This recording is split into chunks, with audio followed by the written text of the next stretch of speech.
let's get to the markets and show me Bitcoin as of right now, please. The current quote, 109.9. That is the quote, and therefore Bitcoin is down substantially from the high that it was at about a couple of weeks ago. And look who's here.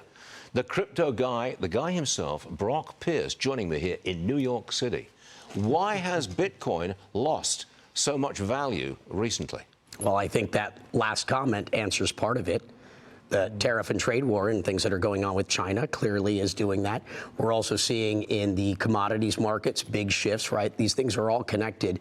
But the part that wasn't mentioned is a lot of the deleveraging and things that have been going on in Binance. So it's not one thing that contributes to this. It's a confluence of events that are occurring.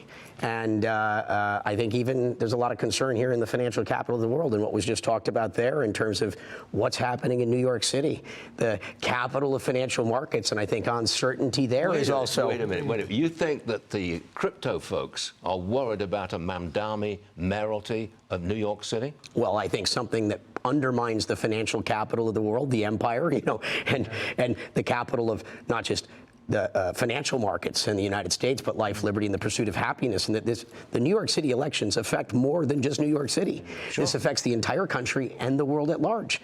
And I think for those that are paying attention, which I hope more of us are, this is like Mayday, Mayday, SOS. We got like 17 days left, and this is not a minor issue. Like, people need to be paying attention. This is not just a New York City election issue. This is a national issue. Absolutely. People need to be getting involved. We feature it every day. We get some criticism for that because it's not just a local election. Correct. But I'm here to tell you, Brock, Mamdani's going to win.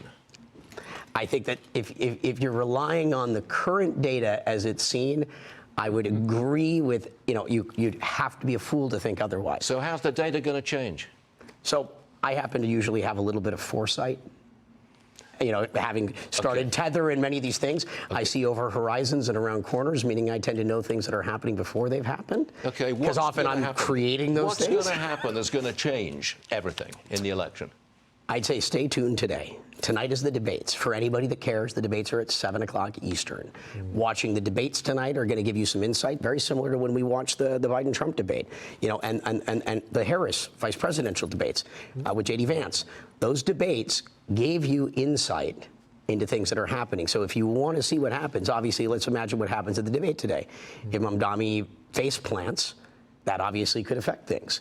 If Cuomo, nails it, or alternatively, that should provide a lot of insight. So tonight is a very important night in terms of how we watch things happen. So we should check in with you tomorrow to see if anything's changed. Well, or if you're in New York, come to the debate watch party that we're hosting. So yeah, I'd say let's watch tomorrow. And right now, I'd be watching every day, because a lot can change.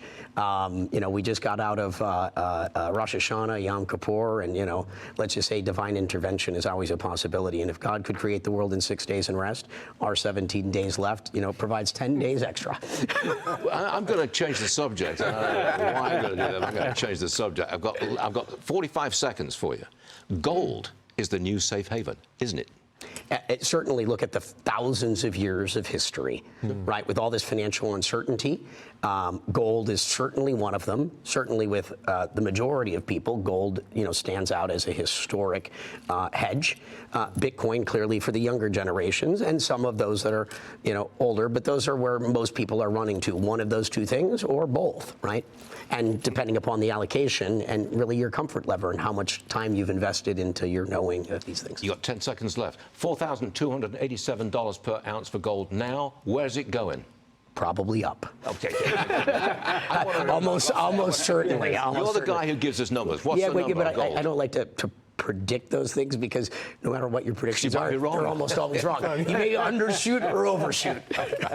Okay. Hey, Brock, it was a pleasure. And I like to be right. Yeah, it was a pleasure. Thanks for being with us. Appreciate it.